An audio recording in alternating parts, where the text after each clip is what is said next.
ನಮಸ್ಕಾರ ಕನ್ನಡಿಗರೇ, ನೀವು ನೋಡ್ತಾ ಇದ್ದೀರಾ ಬಿಬಿ ನ್ಯೂಸ್ ಕನ್ನಡ. ನಾನು ತೃಪ್ತಿ ಬಸವರಾಜ್. ಉತ್ತರ ಪ್ರದೇಶದ ಲಕ್ನೋದಲ್ಲಿ ಮನುಕುಲವೇ ತಲೆ ತಗ್ಗಿಸುವಂತಹ ಘಟನೆಯೊಂದು ನಡೆದಿದೆ.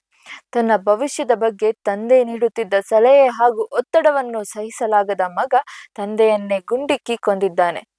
ಅಷ್ಟೇ ಅಲ್ಲದೆ ಸಾಕ್ಷ್ಯ ನಾಶಪಡಿಸಲು ಮೃತದೇಹವನ್ನು 10 ತುಂಡುಗಳಾಗಿ ಕತ್ತರಿಸಿ ಡ್ರಮ್ನಲ್ಲಿ ತುಂಬಿಟ್ಟಿರುವ ಭೀಕರ ಘಟನೆ ಬೆಳಕಿಗೆ ಬಂದಿದೆ. ಈ ಬೆಚ್ಚಿ ಬೀಳಿಸುವ ಕ್ರೌರ್ಯದ ಸಂಪೂರ್ಣ ಮಾಹಿತಿ ಇಲ್ಲಿದೆ. ಲಕ್ನೋದ ಆಶಿಯಾನ ಪ್ರದೇಶದ ನಿವಾಸಿ 49 ವರ್ಷದ ಮನ್ವೇಂದ್ರ ಸಿಂಗ್ ಕಳೆದ ಶುಕ್ರವಾರದಿಂದ ನಾಪತ್ತೆಯಾಗಿದ್ದರು.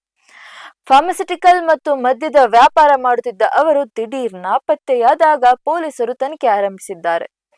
ತನಿಖೆಯ ವೇಳೆ ಮನ್ವೇಂದ್ರ ಸಿಂಗ್ ಅವರ ಮನೆಗೆ ಭೇಟಿ ನೀಡಿದ ಪೊಲೀಸರಿಗೆ ಅಲ್ಲಿನ ವಾಸನೆ ಅನುಮಾನ ತರಿಸಿದೆ. ಮನೆಯ ಮೂಲೆಯೊಂದರಲ್ಲಿದ್ದ ನೀಲಿ ಬಣ್ಣದ ಡ್ರಮ್ ಅನ್ನು ಪರಿಶೀಲಿಸಿದಾಗ ಪೊಲೀಸರೇ ದಂಗಾಗಿದ್ದಾರೆ. ಅದರಲ್ಲಿ ಮನ್ವೇಂದ್ರ ಅವರ ದೇಹದ ಭಾಗಗಳನ್ನು ತುಂಡು ಮಾಡಿ ತುಂಬಿಸಿಡಲಾಗಿತ್ತು. ಅವರ 21 ವರ್ಷದ ಮಗ ಅಕ್ಷತ್ ಪ್ರತಾಪ್ ಸಿಂಗ್ನನ್ನು ವಶಕ್ಕೆ ಪಡೆದು ವಿಚಾರಣೆ ನಡೆಸಿದಾಗ ಸತ್ಯಾಂಶ ಹೊರಬಿದ್ದಿದೆ.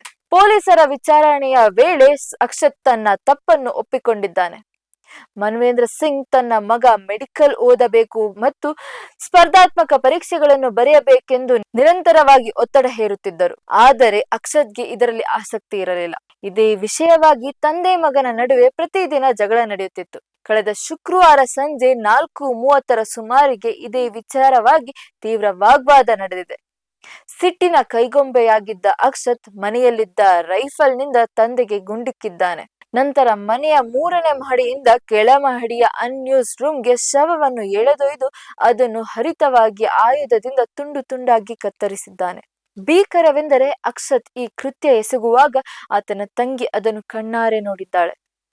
ತಂಗಿ ಕಿರುಚಾಡಲು ಯತ್ನಿಸಿದಾಗ ಆಕೆಯನ್ನು ಕೊಲ್ಲುವುದಾಗಿ ಬೆದರಿಸಿ ಸುಮ್ಮನಿರಿಸುವಂತೆ ಮಾಡಿದ್ದಾನೆ. ತಂಗಿಯ ಮುಂದೆ ದೇಹವನ್ನು ಪ್ಲಾಸ್ಟಿಕ್ ಚೀಲದಲ್ಲಿ ಪ್ಯಾಕ್ ಮಾಡಿದ್ದಾನೆ. ಕೆಲವು ಭಾಗಗಳನ್ನು ಸುಧಾರಣಾ ಎಂಬ ಪ್ರದೇಶದಲ್ಲಿ ಎಸೆದಿದ್ದು ಇನ್ನು ಕೆಲವು ಭಾಗಗಳನ್ನು ಮನೆಯೊಳಗಿನ ಡ್ರಮ್ನಲ್ಲಿ ಬಚ್ಚಿಟ್ಟಿದ್ದಾನೆ. ಸದ್ಯ ವಿಧಿವಿಜ್ಞಾನ ಇಲಾಖೆ ಸೂಕ್ಷ್ಮಗಳನ್ನು ಸಂಗ್ರಹಿಸಿ ಪೊಲೀಸರು ಆರೋಪಿ ಅಕ್ಷತ್ನನ್ನು ಬಂಧಿಸಿದ್ದಾರೆ.